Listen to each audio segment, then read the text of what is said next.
now I'm back on liver. I got liver. I got liver. I still got a chocolate nose, though. Let's see.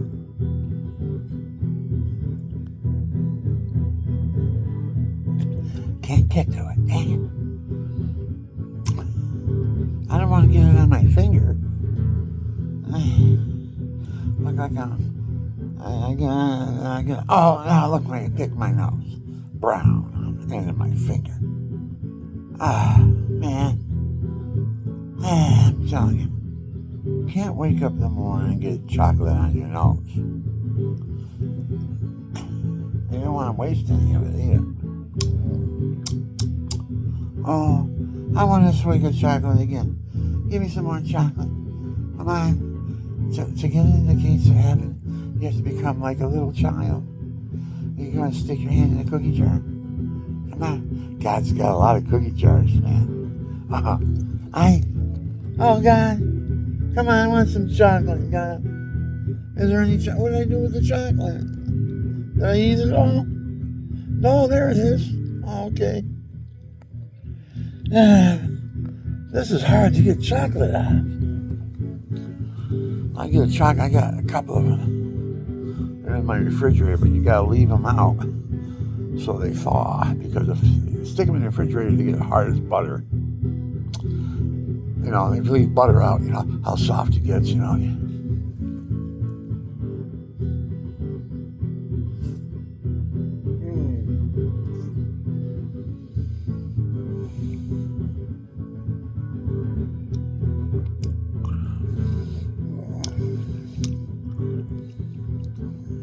Now, if I lick my mustache with a chocolate tongue, later on, when I want to taste some chocolate, all I gotta do is go, yummy. Chocolate nose. I mean, as I've been later, everybody's gonna know what I got. Chocolate nose. Now I wonder if I took that off, I put one on, and instead of putting that there, put it right here. What do you say? What happened if I did that? Come on now. Oh. Come on now. Come on. Don't run all over the place. Come on now.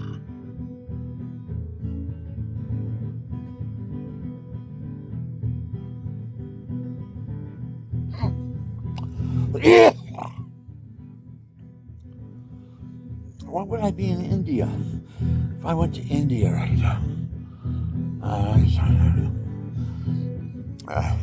I'd have two looks. You know, I'd have this look.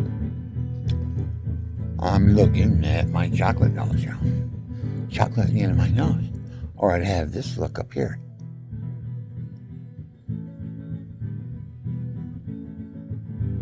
I had that look. Whatever look that will be. I don't know until I tape it. But man, I can get in the habit of this, man. Having a chocolate forehead. Oh, how delightful having a chocolate forehead. Or chocolate on the end of your nose. Does it clean up good? Does it get in the pores? Does it get down in your pores? Oh, I get chocolate down in my pores. Oh, now I got embedded chocolate nose. Somebody come on. Does anybody want to suck my nose? I used to have peanuts, you know, and nuts and all that stuff in a big jar covered with chocolate, you know. I'd take one out and I have another jar that was empty. I'd suck it all off and take that peanut or whatever it was and stick it in that jar. I didn't want to chew it. I didn't want all the peanuts in my teeth and all that. So I just sucked the chocolate out and I put it in the other jar. So I have this buddy, he comes over. He's a carpenter, you know. So you got a whole thing of nuts there, huh? Can I have some? I says, yeah, go ahead. So he's eating them. Just pour a little salt on them and stuff. They're not salt. I mean, because I sucked all the chocolate off of them yesterday before I put them in the jar. He's there going.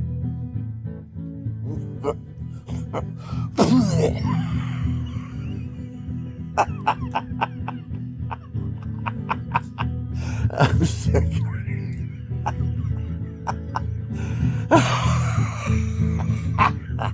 He never he never asked me for anything off the counter again. You know, oh, can I have some of that? Can I taste that? Or he never asked me after that. No.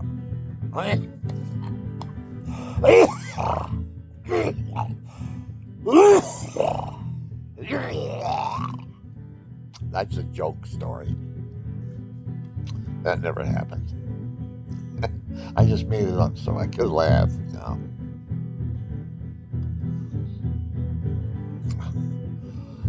I hope I'm not doing something against India, people in India. Do you have anything against chocolate foreheads in India? All you Indians out there? Because they say that may not be seen around me, but over in India, man, I could be famous. I could be, oh, let's watch the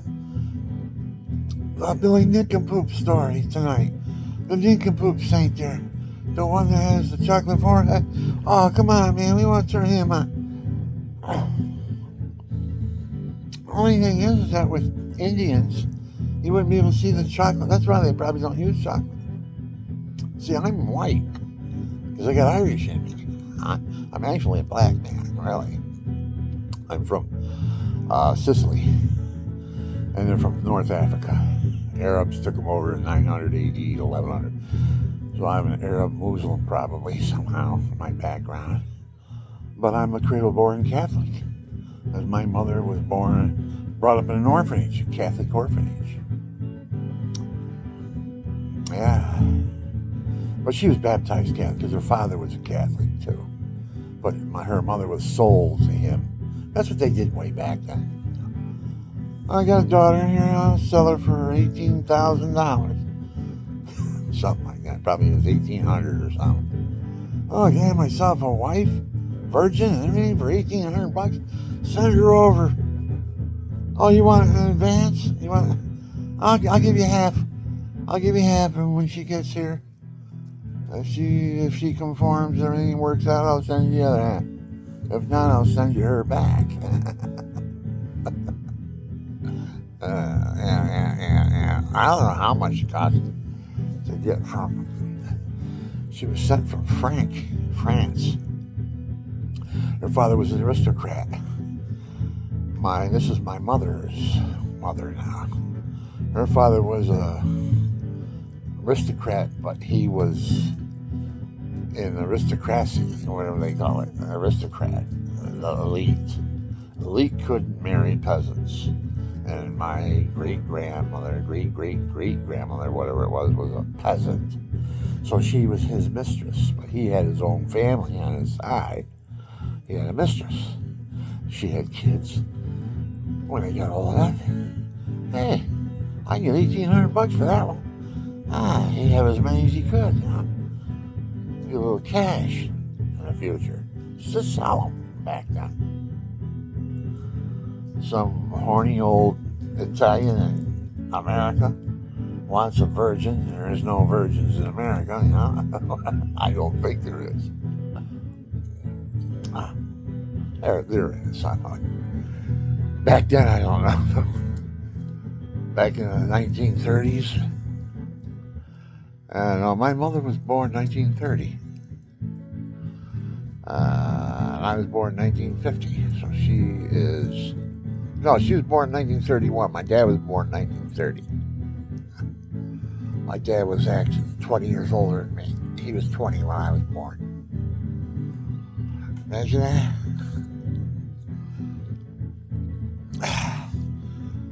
20 years old, first child born. 20. And he's a moron. What are you going to do about it? I don't know. Pray real hard. Well, I didn't turn out too bad. Come on. Watch my films. They'll tell you how I turned out.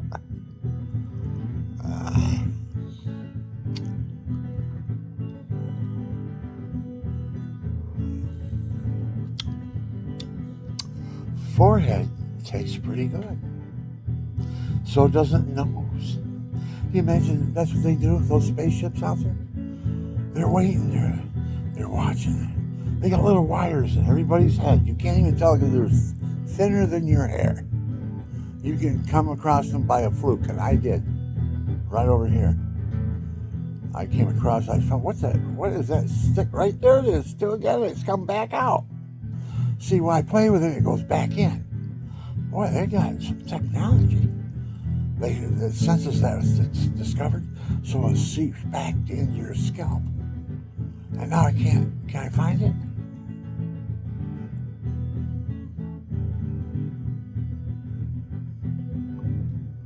No, it went down in. I can't get it.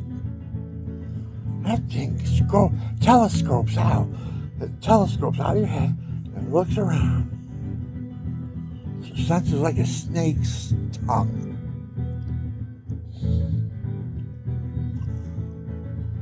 That's what they put in my head. That's a probe. What I've been told is that when you reach 300 pounds, you're harvestable. So they move in for the harvest, and you might come out missing. And they'll put your bow and arrow. They'll wait till you go hunting, and then they'll get you while you're hunting. They'll throw your bow into the pool. Some fishermen will come along a year later and snag it and pull it out. Whose bow is this? Take it into the cops. Oh yeah, that was the guy who went missing in that area about a year ago. He got his bow, huh? You found his bow in that big pool of water there? Wonder what happened, huh? Probably something pushed him in there. He was dinner. We found his truck. His truck was in good shape. We thought it was hauling marijuana or something, because he was way out in the jungle. He thought maybe a plane dropped some marijuana and he was out there posing as a hunter. Because we stopped him with our helicopter. We flew over his head. We locked the gates. We couldn't get back out. Because it was a gated community. Because I belonged to that. And I paid so much a month and all that. And I had the hunting privileges of being down there. But this helicopter with the cop in it didn't know that. He just saw my van. Well, I'm going to pull him over. And he hovered over me and ordered me to get out of the van. Way out in the jungle, man. And it's nighttime. Because the gates are closed now. I got there just as dark, he said. He's hovering over me and lands in front of my truck, He says, get out of the truck. Put your hands in the air. Get out of the truck. So I said, okay. So I had camouflage on, I looked like the enemy or something, like he just got himself a sniper out of the bushes or something, So I get out of the truck, I'm all starry-eyed, I'm going, what the heck's going on? What's all this happening? What do you want me out of my truck for? So I get out of the truck, I'm all camouflaged and everything. He goes, step away from the truck, please. He comes over the truck. He starts walking towards me. He gets around the back of the truck. He says, open them 2 doors. I went over and I opened up 2 doors and he's looking in. He says, what's under these seats right here? And he lifts them up. And it's packed with marijuana. I said, how the heck did that get in there? I didn't put that in there. They must have put it in there when I was hunting. Yeah, right. You got any weapons on you? I said, no, I don't have